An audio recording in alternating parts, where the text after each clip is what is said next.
Assalamualaikum warahmatullahi wabarakatuh. Halo semuanya, perkenalkan nama saya Rizka Karnila, jurusan Bimbingan dan Konseling Islam Fakultas Dakwah dan Komunikasi.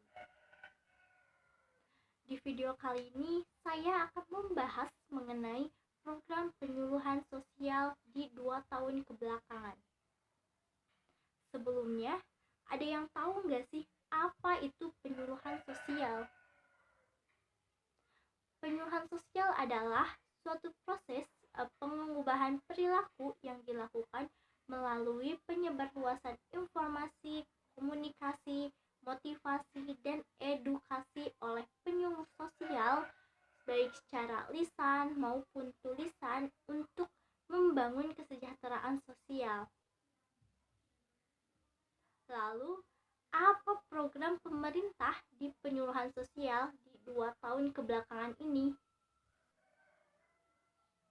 Terkait program pemerintah di penyuluhan sosial di 2 tahun kebelakangan ini, penyuluh sosial berperan aktif dalam upaya menangani COVID-19 karena di era ini banyak faktor yang menyebabkan menurun drastisnya kesejahteraan sosial.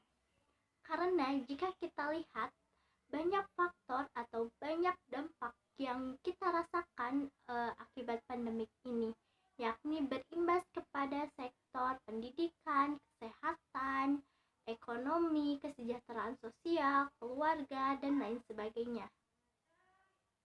Oleh sebab itu, penyuluhan sosial di 2 tahun kebelakangan ini sangat fokus terhadap pencegahan permasalahan sosial yang muncul akibat pandemi COVID-19. Salah satunya yakni memberikan penyuluhan terkait bagaimana cara menggunakan masker yang baik dan benar, bagaimana cara mengatasi stres akibat pandemik ini, bagaimana cara agar kita tetap sehat, tetap nyaman, tetap hidup tentram, dan kesejahteraan sosial itu kita dapatkan gitu walaupun di era pandemik ini. Lalu, inovasi program penyuluhan sosial apa yang akan saya lakukan? Yang pertama, saya akan melakukan penyuluhan terkait dengan permasalahan keluarga, yakni di masa pandemik ini orang tua berperan ganda, yakni sebagai guru dan sebagai orang tua. Nah, di masa pandemik ini tidak banyak orang tua yang mengetahui cara mendidik anaknya dengan benar. Orang tua terkadang memarahi anaknya jika tidak ingin belajar, atau orang tua menyuruh anaknya belajar sedangkan ibunya sibuk bermain HP, atau bahkan ada orang tua yang tidak peduli bahwa anaknya akan belajar atau tidak.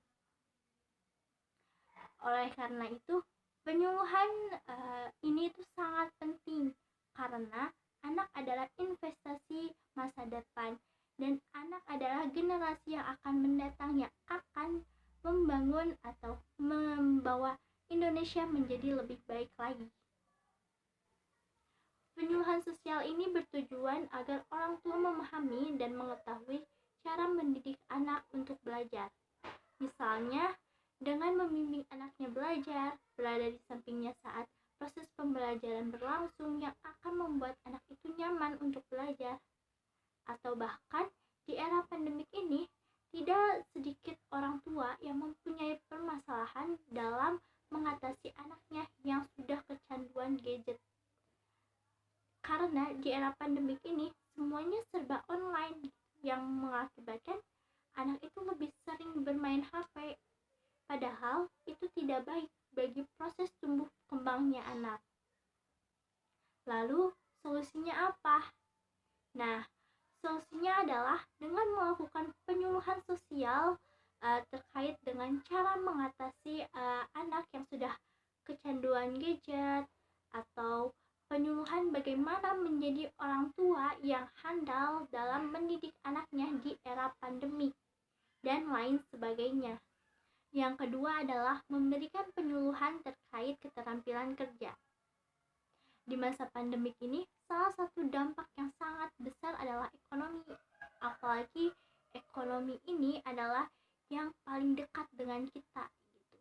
Dari ekonomi ini bisa kita atau bisa menyebabkan permasalahan-permasalahan baru, yakni seperti perceraian, karena di era pandemi ini tingkat perceraian itu sangat tinggi. Kemudian tingkat kekerasan atau tingkat kejahatan itu sangat tinggi gitu, karena ya tidak ada penghasilan. Apalagi di era pandemik ini banyak karyawan yang di PHK gitu, karena untuk baik itu perusahaannya itu sedang krisis uang dan lain sebagainya. Nah, oleh sebab itu pemerintah memberikan solusi kepada masyarakat, yakni memberikan bantuan sebesar kurang lebih 2 juta untuk modal usaha dengan menggunakan prosedur dan persyaratan untuk mendapatkannya. Akan tetapi banyak masyarakat yang menyalahgunakan bantuan ini, yakni untuk kepentingan pribadi yang bukan untuk modal usaha, seperti berbelanja dan lain sebagainya. Ada juga yang menggunakan uang ini sebagai modal usaha, tapi ia tidak mempunyai keahlian, yakni yang menyebabkan dia akan selalu rugi dan yang akhirnya tidak ada keuntungan. Oleh sebab itu, dengan adanya penyuluhan terkait keterampilan kerja seperti bagaimana kiat-kiat sukses pemula wirausaha dan lain sebagainya, ini akan berdampak baik bagi pemahaman masyarakat dan penggunaan uang dengan bijak dan benar. Terima kasih. Sekian dari saya. Wassalamualaikum warahmatullahi wabarakatuh.